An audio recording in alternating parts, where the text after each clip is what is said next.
Legends of Aria is officially ready to launch early next month. Watchers becomes the latest battle royale with a twist. Crowfall brings in 2 major features in a recent update, and I wonder where Crossout got the idea for this awesome game mode.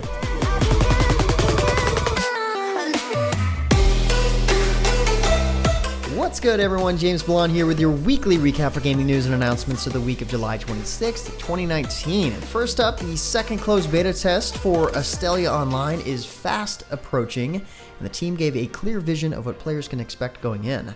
Closed Beta 2 will offer up large-scale PvP within the Avalon, as well as the cash shop and loyalty systems. The first major revisions of the mana and progression systems will also be seen in Closed Beta 2. Avalon will hold some intense PvPvE battles every week. Each week, players join one of 3 factions and do battle with other players, while also taking care of PvE quests and capturing strongholds and other tactical points. It will offer up something for both PvP and PvE fans. The other major talking point in Astellia Online's Closed Beta 2 is the Zender, which is the loyalty and cash shop systems.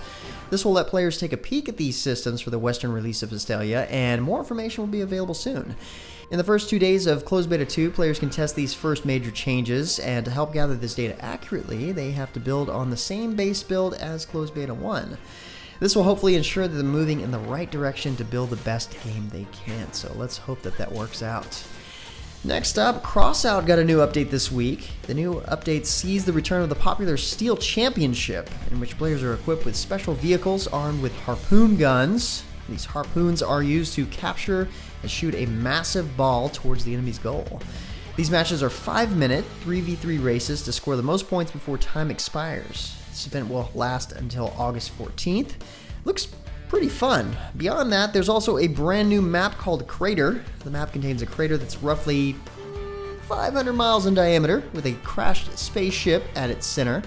Players can also look forward to some reworked mechanics that ultimately affected the first experience and tutorial for new players. If you want to see every detail of the patch notes in full, of course you can click over to MMOHuts.com for more information. In another bit of beta-related news, Watchers has begun beta testing this week. Watchers is a free-to-play battle royale in the style of a top-down shooter. What makes Watchers unique is that you can still be involved in the match even after you've died. After death, players can create anomalies on the battlefield, bet on your favorite survivors, and help turn the tables in or out of others' favor. Anyone who tests the game will also be given a survey to fill out to help with the development through timely feedback. The link to sign up can be found down in the description below. Lucid Games has launched the first Battle Pass recently for Switchblade, which will have a series of tiers for players to work their way through. This Battle Pass has a plethora of rewards and in-game incentives, and also offers access to items like the new vehicle, the Angel. This Battle Pass is available for users to unlock and level up for free. Owners of the Switchblade Legendary Pack will also receive access to the Angel for free upon the launch of the Battle Pass. The Angel can also be purchased in the in-game store for players who want it now without having to wait. And speaking of that, if you're looking for a new MMO to play but want to avoid the hassle of finding one that isn't pay to win, then your search is just about over. Jason over at our website, MMOHuts.com, put together a list of his favorite MMORPGs that don't feature pay to win elements. Click over to the link in the description below and check them out. Moving on to some MMO news, Sandbox MMORPG Legends of Aria is officially set to launch on Steam on August 6th. Inspired by classic MMORPGs like Ultima and EU Online, Legends of Aria seeks to build a world that is shaped and defined by the actions of its players. Citadel Studios are also hard at work responding to player feedback. While much of the world will be free of open PvP, the game will feature lawless areas where anything goes. Adventurers who brave these areas are sure to be rewarded. The Early Access Steam launch will include a host of new content and updates, including the Bard skill line, a guided profession system experience, new weapon and armor enchanting systems, a fresh start server where everyone will begin on an even footing, and so much more. Next up, Gameforge released a huge update for the European build of Aion this past week, an update 7.0 entitled Legacy of the Painter. Possibly the biggest part of this update is the new specialization for artists. The Bard will now be joined by the Painter, who utilizes paint rings to fire paint at their enemies. There are also a variety of altar sieges to take part in, battles for Aura Minima, Aura Mediocra, and Aura Magna. Players can use Stellium currency for coupons, consumable items, and stones. There's also a new PvE instance in Dumaha, the Stella Development Laboratory, and criminals have overrun the lab, and now it's absolute chaos. Alongside these new additions are a plethora of new transformations, daily and weekly lugbug missions, and new equipment to find. 3 language versions have also been discontinued, including Italian, Spanish, and Polish. However, forums and support will still be available for these languages. The more you know. The difficult-to-pronounce Romance of the Three Kingdoms Legend of Cao Cao Tactics launched on PC this past week via Steam and Nexon Arena. The original Legend of Cao Cao was developed by KOEI Tecmo, I think that's how it's said, using their Romance of the Three Kingdoms IP and launched on mobile in October 2016. As a response to the high demand and interest in the title, Nexon releases it on PC recently. Romance of the Three Kingdoms, The Legend of Cao Cao Tactics, will offer a variety of modes, from Unification, Annihilation, and PvP. Romance of the Three Kingdoms, The Legend of Cao Cao Tactics also uses a retro aesthetic, using their unique pixel art graphics. With this art style, players can dive deep into the history of the legendary Cao Cao, who aimed to rule all battlefields and nations.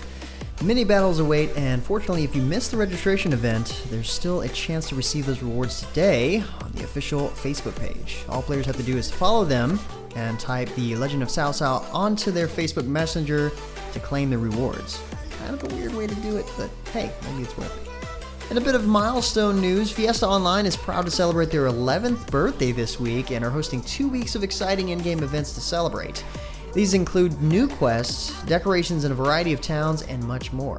Players will have to offer their rewards to the Sugar King, and in a special quest chain, players will complete birthday-themed tasks.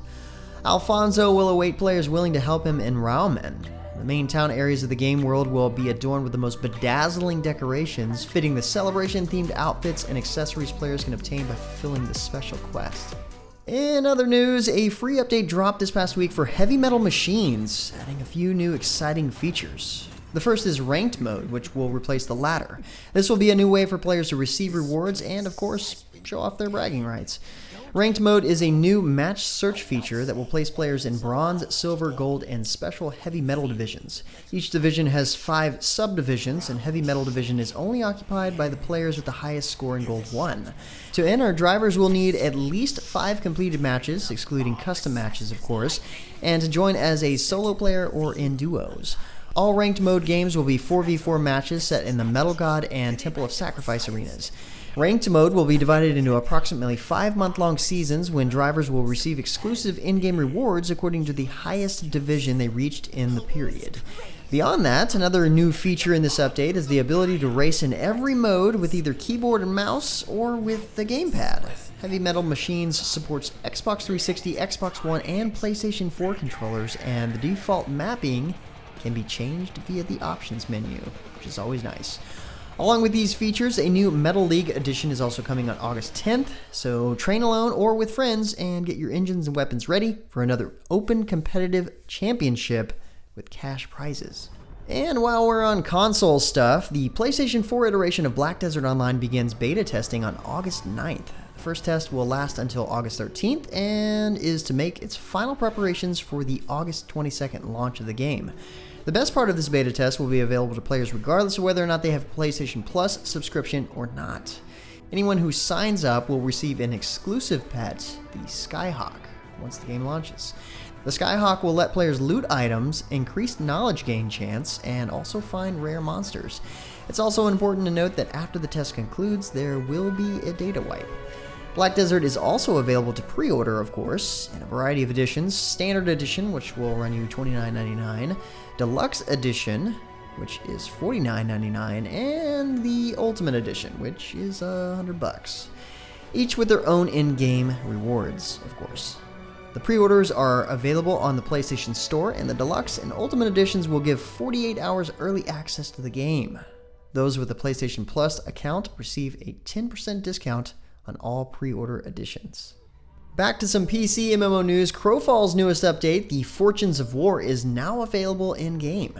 This update's focus is centered around items and equipment, and 2 major features also come in this update.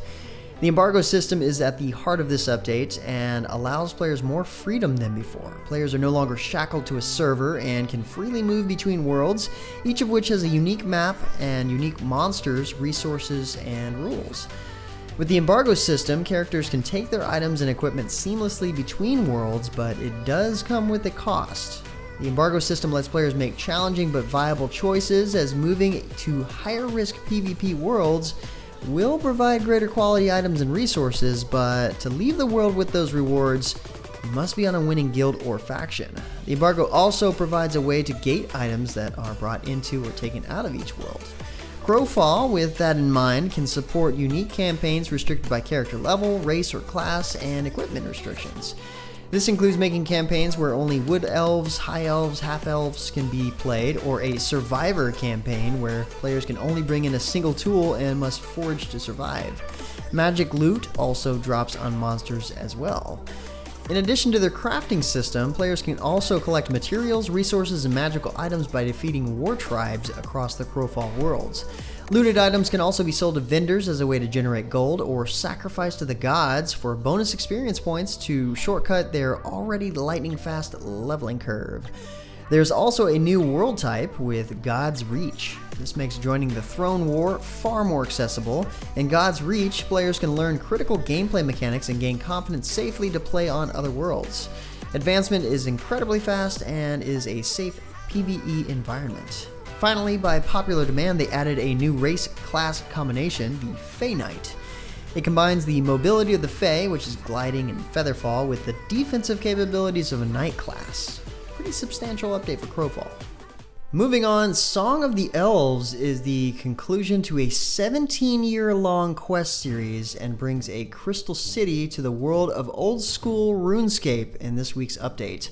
Song of the Elves is a Grandmaster level quest finale that concludes what is the oldest and longest quest series in RuneScape's history. The Elf Quest series began in 2002 with Plague City, a novice level quest, which marked the beginning of RuneScape's first ever storyline. 17 years later, Song of the Elves' arrival in Oldschool RuneScape sees adventurers team up with the characters from across the series to finally put an end to the schemes of Lord Lorworth and King Lathas, and bring peace to the Evergreen Lands. It's important to note that Song of the Elves is a members-only quest. I figured if you're that dedicated to it, you might have already known that. On another update note, the Skilled Ally update dropped this week in MapleStory 2, which comes with a variety of useful features for players. One of the major features is the Dungeon Helper system, which has new players being paired with MapleStory 2 Veteran to gain assistance when encountering the more difficult dungeons in the game. MapleStory 2 also has a skill rebalance in this update for the job rank 2 skills. This will spread across several classes with a focus on less popular skill trees. The hope is that it will offer up more interesting choices for players. There have been some Maple Life updates as well, such as offering a 90% permanent price reduction on all overworld house plots purchase, rent, and contract extensions. There were also additions of Meso house assistants and new arcade-themed blocks added to the housing blocks list. The full patch notes can be found in the link below, and there's also a series of limited-time events that can be tackled in-game. And finally, we have a pair of giveaways currently running on MMOHuts.com. First, we've got a SMITE mid-season skin giveaway, where you'll have a chance to win both a Biohacker Kali skin and a Mothman Amus and Cobb skin, which is pretty legit. There are 7 unique ways to gain extra entries for more chances to win some skins. Our second giveaway is a set of keys for Astellia Online's second closed beta test. You can enter both of these giveaways through the links down in the description below. And that's about it for all the major news and announcements for this week. For more information on the news topics, check the links in the description below. Feel free to discuss the news or even more news in the comments below. And don't forget to like, subscribe, hit that little bell icon to get notifications, and of course, share this video. But until next time, guys, that's going to be it for me. I'm James Blonde. See you out there, gamers.